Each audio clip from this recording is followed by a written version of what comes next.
Boa tarde a todos, bem-vindo, professor Samuel. Prazer estar aqui com vocês. Obrigado por ter vindo, obrigado por aceitar o nosso convite. Hoje é quinta-feira, 3 horas da tarde, hoje é dia 6 de fevereiro de 2020, estamos a alguns dias do anúncio do plano, acordo, proposta, oferta do século, de acordo com o governo americano. E a gente vai fazer essa live aqui na tentativa de tentar entrar um pouco nos detalhes do plano que eu e você lemos, talvez as únicas duas pessoas, né? No Brasil provavelmente que leu de cabo a rabo. 181 páginas. 181 páginas. E quais são as suas primeiras impressões? Eu acho que primeiro o que nós temos que deixar claro, deve ficar claro para qualquer um que esmiuçar um pouco o que está nessa proposta, é que não é um acordo que seria o termo para traduzir o nome do que foi apresentado, o Deal of the Century. Não é um acordo do século, é uma proposta do século. Que eventualmente também não é a proposta do século, porque traz uma série de elementos que vêm de outros planos, de outras discussões, de outras negociações. Acho que talvez o mais interessante dessa ideia é o fato de que, primeiro, ela foi organizada, ela foi construída em torno das demandas israelenses. Não tem dúvida nenhuma a respeito disso. A presença do Netanyahu na apresentação dessa proposta com uma rejeição antecipada por parte dos palestinos já é um elemento indicativo do que está lá dentro, mas nós temos aí mais algumas colocações interessantes. Primeiro, um resgate das demandas de segurança de Israel. Então, o plano claramente leva em conta tudo aquilo que Israel sempre apresentou como as suas preocupações nas discussões com os palestinos, em relação às fronteiras, em relação aos refugiados, em relação ao espaço aéreo, ao espectro eletromagnético. Tudo isso está contemplado no plano. E eu acho que é importante também lembrar que no ano que vem não se comemorar, mas vai se lembrar 25 anos do assassinato do primeiro-ministro Rabin, que foi quem deu o passo mais importante na direção de um possível acordo com os palestinos. E o Rabin estava muito preocupado com essas questões de segurança. Lembrando que Rabin, um mês antes de falecer, de ser assassinado, ele disse na Knesset... Ele deu um discurso na Knesset onde ele não mencionou a criação de um Estado palestino. Ele falou que Jerusalém não ia ser dividida. Jerusalém não ia ser dividida e a fronteira de segurança de Israel está lá onde esse plano diz que os israelenses devem aplicar a sua soberania no Vale do Rio Jordão. Que é engraçado que algumas pessoas que gostam de dar opiniões sobre os líderes israelenses colocam ele, de uma certa forma, num pedestal pró-paz, que na verdade, como o senhor segurança que ele sempre foi, se ele tivesse vivo, ele não teria feito nenhum acordo fora, muito diferente do que está sendo proposto agora. Ele foi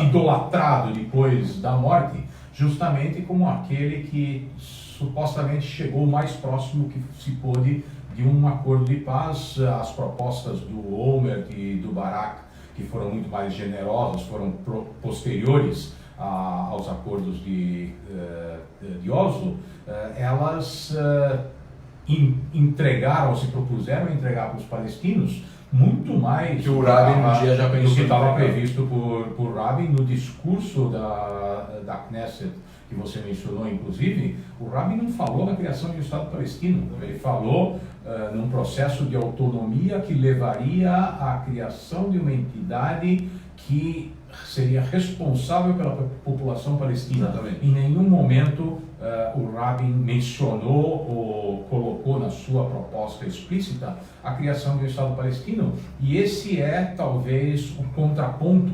dessa proposta, desse plano do presidente Trump, que incomoda a direita israelense. Então, todo mundo que comentou, a maioria dos que comentaram o plano, criticaram o plano, etc., falaram de tudo aquilo que incomoda os palestinos. Mas pouca gente lembrou que tem coisas aí que incomodam os israelenses. O ministro da Defesa, Naftali Bennett, e o seu partido, que hoje ninguém sabe como vai funcionar nas próximas eleições, estava numa campanha explícita para a anexação da área C da Cisjordânia, que é a área... Sem dar aos palestinos status de país. Sem nenhum tipo de negociação com os palestinos.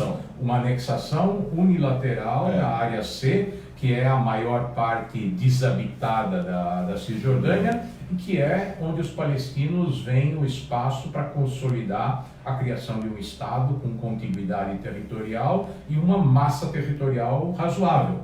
Nesse plano, 40% da Cisjordânia passariam para o controle israelense, isso inclui todos os grandes blocos de assentamento, também aqueles assentamentos isolados e algumas partes da área C que seriam necessárias para criar algum tipo de ligação lógica entre esses assentamentos. Porque, de novo, se você esmiuçar o plano, olhar para os detalhes, criar ou manter um vínculo entre todos esses assentamentos isolados no centro e no leste da Cisjordânia é um pesadelo logístico. Eu considero, eu acho que quando você escuta o Jared Kushner, que é Jared, que é o assistente sênior, né, o conselheiro sênior do Trump, que na verdade é o genro dele, casado com a filha dele, que meio que entrou nesse tema durante os últimos 3 anos e esmiuçou. Eu vi algumas entrevistas dele antes da nossa live aqui, e uma delas ele falou que ele teve ajuda durante esses 3 anos dos maiores especialistas de Oriente Médio, de mapas, de locais, etc, etc. Eu acho assim, de uma certa forma, claro, é um plano que não atende muita coisa que os palestinos exigiam antes, mas aí eu pergunto, qual plano dava aos palestinos o que eles exigiam? Porque eu lembro talvez que o plano mais, que era o melhor plano para os palestinos em termos de exigências dos palestinos, era a proposta árabe da paz. Só que a proposta árabe da paz de 2002 começou com os sauditas, depois foi para ratificar pela Liga Árabe, a Organização de Cooperação Islâmica e tudo mais. Era um plano totalmente utópico. Primeiro que ele tinha 3 páginas, não 181. Segundo que os temas mais difíceis de resolver, não estava lá uma proposta básica, estava lá Jerusalém, as partes precisam entrar num acordo sobre Jerusalém. Mas refugiados, as partes precisam entrar em um acordo com os refugiados. Não era uma proposta. Esse é o acordo de Oslo vindo dos países árabes, porque o problema fundamental dos acordos de Oslo era justamente esse. Vamos entregar, na verdade os acordos de Oslo foram uma solução inicial, uma solução logística para os israelenses. Vamos entregar a população palestina para que a autoridade palestina administre e depois a gente vamos deixar para daqui 5 anos de autonomia palestina, de construção de confiança mútua entre as partes para resolver os problemas que são os problemas básicos que qualquer acordo exige, que são as fronteiras definitivas, a solução do problema dos refugiados e a questão de Jerusalém, que nesse plano do Trump tem uma proposta concreta. É lógico que os palestinos não vão aceitar essa proposta,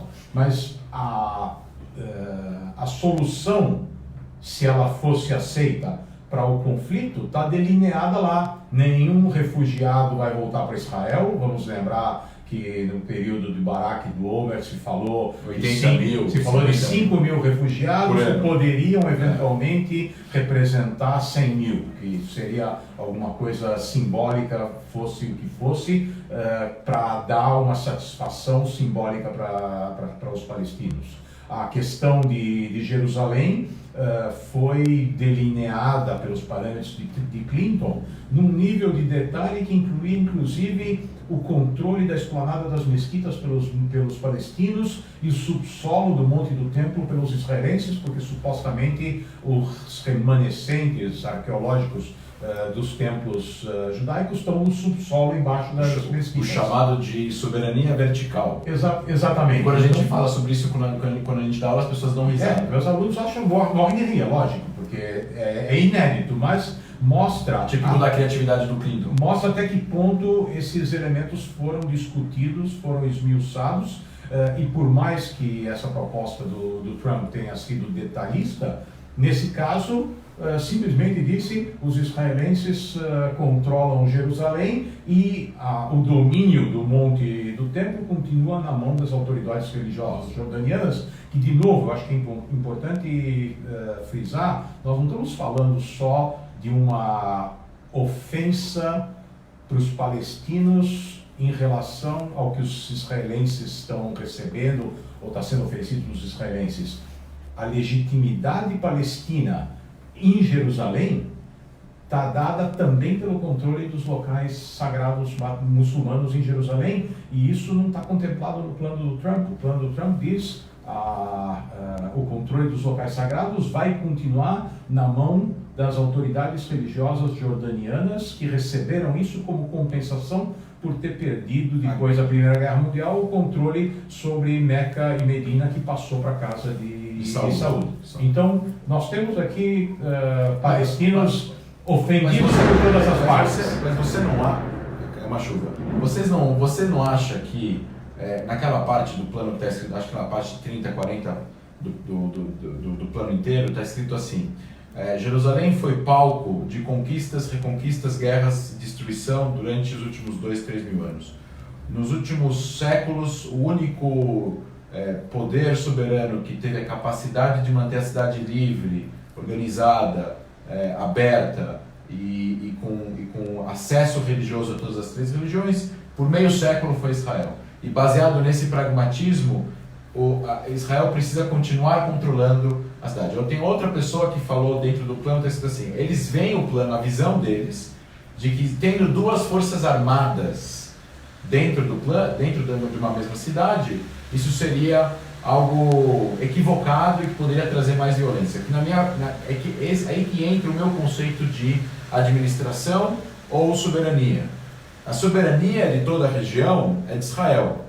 Por que quer dizer isso, né? Qual é a autoridade que pode andar armada se tiver um atentado? São policiais israelenses.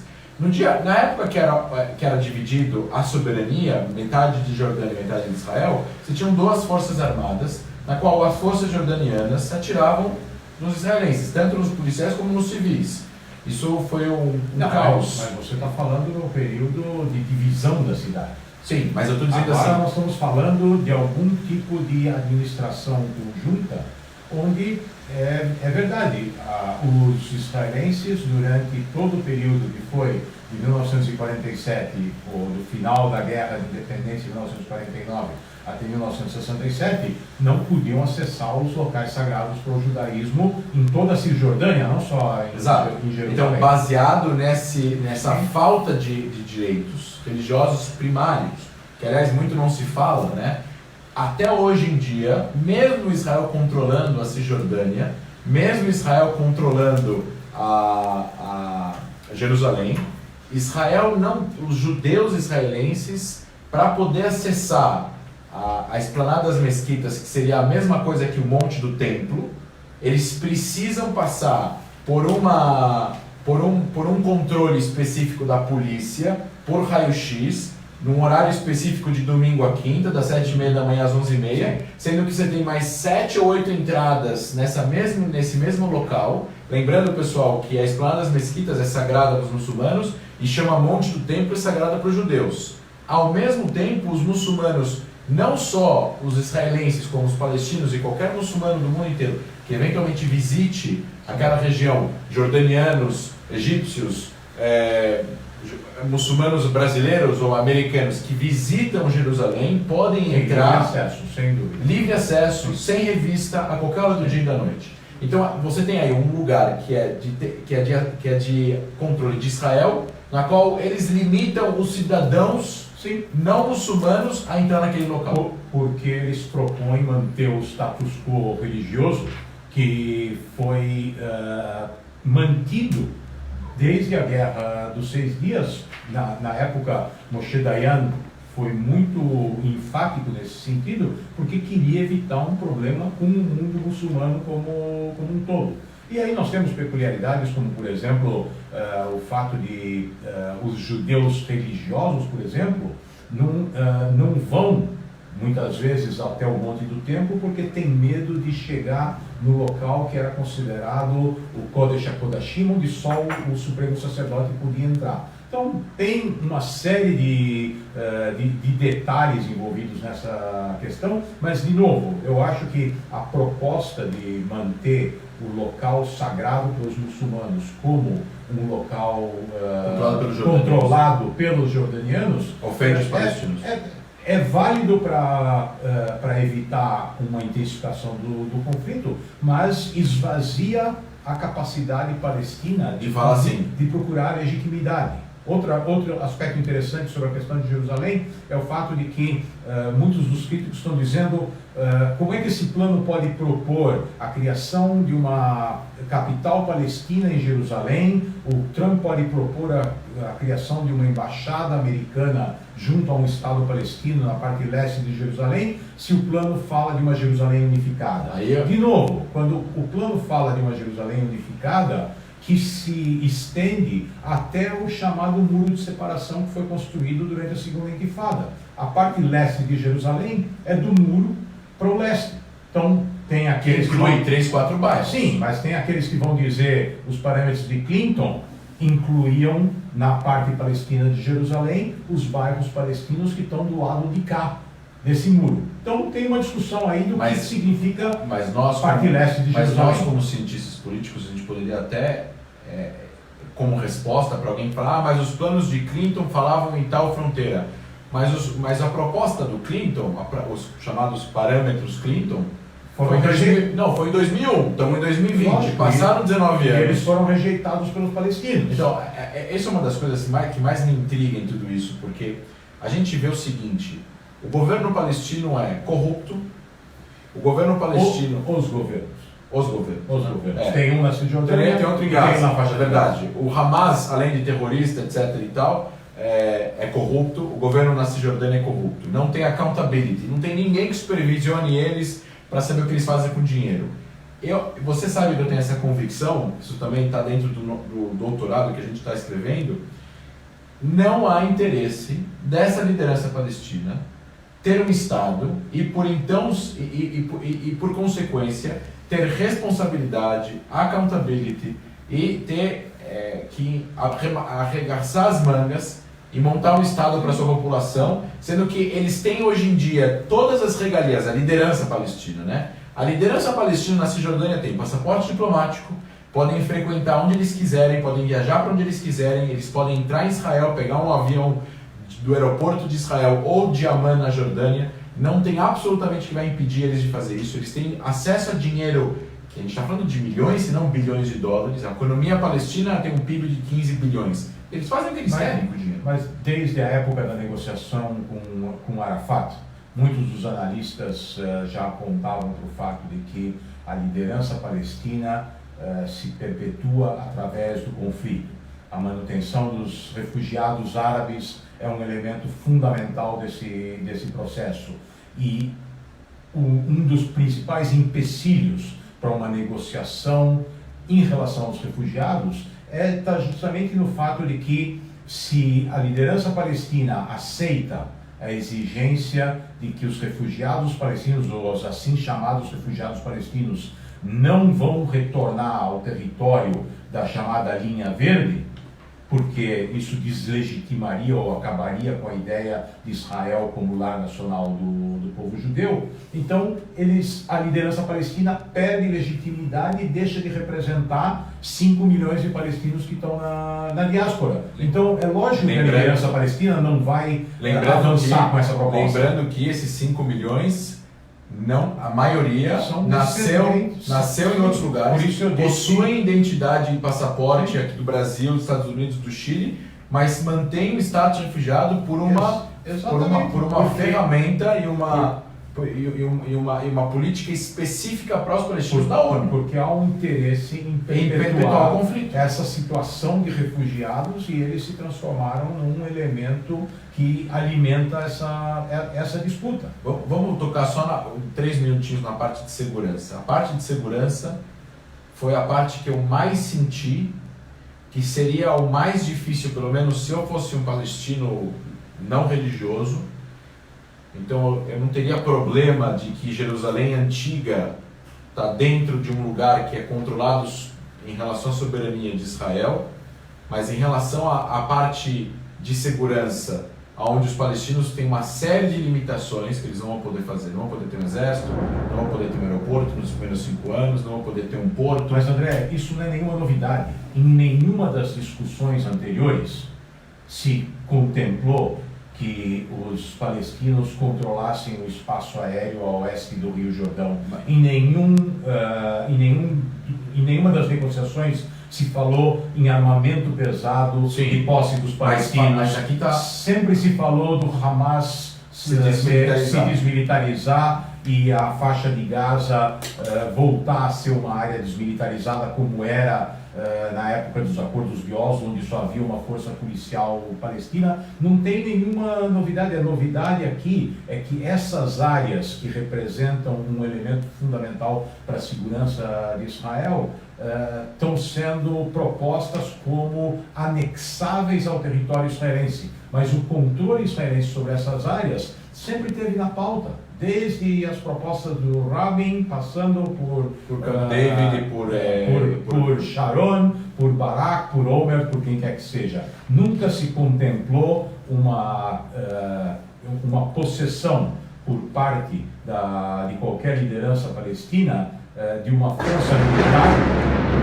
Espero que não sejam foguetes do Hamas. Nós estamos em São Paulo, ou do Hezbollah. Mas a cúpula de ferro com certeza não está nos protegendo aqui também. A cúpula de ferro do Estados. Exatamente. Então, nesse sentido, a única novidade é a proposta de anexação formal do território e não de entrega de controle de qualquer desses elementos para a autoridade palestina. Eu acho que qualquer tipo de movimentação unilateral não é equivocado. Isso é a minha visão, sempre foi a minha visão. Ao mesmo tempo, eu sou a favor de que é melhor qualquer coisa que faça com que eles sentem e negociem do que qualquer coisa que impeça. Então, de acordo com a situação calamitosa que existe já há 7 anos quase de estagnação nas negociações, o empurrar com a barriga não é benéfico para Israel, muito menos para os palestinos. Então, assim, se eu fosse um palestino que quer trabalhar, ganhar dinheiro, trazer comida para casa e ter uma boa vida, pragmaticamente falando, por mais que eu não gostasse do plano, eu iria utilizar o plano para quê? Isso eu estou falando de uma pessoa que realmente, genuinamente quer a paz. Eu iria pedir para sentar e aí eu ia fazer uma oferta, que é uma das coisas mais incríveis que tem. O histórico, o record, né, o histórico palestino é excelente em falar não, mas ele é péssimo em dar uma contraproposta. Sem dúvida nenhuma. Qualquer palestino que olhar para o mapa do chamado Plano Peel de 1937, que foi a proposta inglesa que não durou muito tempo porque a Segunda Guerra Mundial se aproximou muito rapidamente, mas o Plano Peel de 1937 dava um pedacinho de território para o Yishuv judaico e praticamente todo o resto do território para os árabes, que na época ainda nem se denominavam palestinos, e foi rejeitada por eles, e a partir de 47 já era uma proposta muito pior para os palestinos, mas ainda era muito melhor do que o resultado da guerra de 1948 e, obviamente, não se compara com o que aconteceu em 1967. E depois vieram os acordos de Oslo e as propostas de Barak e de Olmert, e nenhuma delas, e os parâmetros de Clinton, e nenhuma delas foi aceita pelos palestinos. Então agora, eventualmente, isso é o que eu estou chamando de um bode na sala. Vocês não aceitaram nada de tudo isso que era muito melhor durante praticamente 80 anos, ou quase 90 anos, então está aqui uma proposta que eventualmente para vocês é inaceitável, mas vamos ver quais elementos dessa proposta podem ser aproveitados. A única coisa talvez que pode existir talvez dentro dessa proposta era que ela foi feita dessa forma ruim para os palestinos. O bode na sala. De propósito, para que eles sintam na negociação que eles estão ganhando alguma coisa. Ou que eles sintam, se eles continuarem sem negociar, olha como pode ser ruim o resultado. Olha como pode ser ruim o resultado. E a última pergunta que a gente teve aqui de um dos nossos seguidores se mudou alguma coisa no apoio dos países árabes ou se não muda algo. Eu acho, sem dúvida nenhuma, que isso é ótimo. Eu acho que, primeiro... Mostra que os árabes acham que a causa palestina não é mais a prioridade. Não, em lugar dos palestinos presentes na apresentação dessa proposta, quem estavam lá, além dos israelenses, eram embaixadores de países árabes do Golfo, com certeza com a anuência da Arábia Saudita, e não seria a primeira vez que líderes dos países árabes sunitas, que hoje veem o Irã como seu problema, dizem para os seus interlocutores: nós estamos cansados do problema palestino. Então pode soar muito cínico e muito deselegante, mas os palestinos demonstraram ao longo dos últimos 100 anos que eles não são capazes de chegar a um acordo. Então, eventualmente, ao longo dos próximos 100, eles vão negociar ou conversar com os interlocutores de outra maneira. No final das contas, pelo que a gente leu no plano, 97% da população palestina vai viver baixo controle total e ininterrupto de um novo Estado palestino. Ou seja, se ele for criado. Se ele for criado, não. Dentro desse plano. Vamos supor que eles não tivessem agora nenhuma demanda para mudar nada. Mas, André, nós hoje já temos, como resultado dos acordos de Oslo, um controle da população palestina pela autoridade palestina na Cisjordânia, pelo Hamas na faixa de Gaza. Isso também não é uma novidade. Sim, mas algumas pessoas dizem assim: mas vocês controlam uma série de coisas deles. Os palestinos, é o que eu falo para você. Existe eu acho que governos ocidentais olham para governos como o governo palestino e dizem assim: aqui se faz, aqui se paga. Vocês tiveram 25 anos para criar instituições e para poder criar dentro dessas instituições uma cultura de paz, parar o incitamento de violência nas escolas palestinas, parar o incitamento contra judeus nas escolas do Hamas em Gaza. Mas o que aconteceu foi justamente o contrário. O contrário, exatamente. Se dentro desses 20 anos vocês fizeram o contrário, o que vocês esperam do Ocidente? Que eles te ofereçam mais do que já foi oferecido ou menos do que foi oferecido? Mas isso foi o que o Ocidente realmente fez. Ofereceu mais ao longo dos últimos 25 anos, e agora nós temos uma figura na presidência dos Estados Unidos que disse: vamos mudar essa ótica para ver se dá certo. A pergunta é o que vai acontecer, e se nós olhamos para o que aconteceu nos Estados Unidos na última semana, é muito provável que o presidente Trump seja reeleito e que essa política tenha mais 4 anos de suporte. Se ele for eleito e nas próximas eleições em Israel o Gantz for eleito, eu acho que e o Gantz já disse apoiar o acordo, sim, a proposta.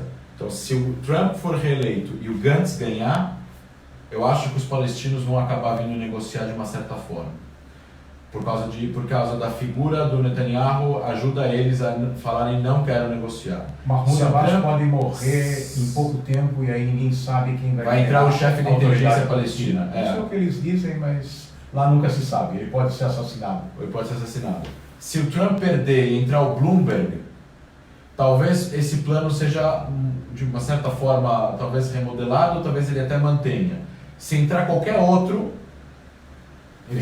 esse plano vai para o lixo. E se o Trump ganhar e o Netanyahu ganhar, ele também vai entrar para a história como um plano completamente Nós vamos ter algumas anexações em abril, provavelmente.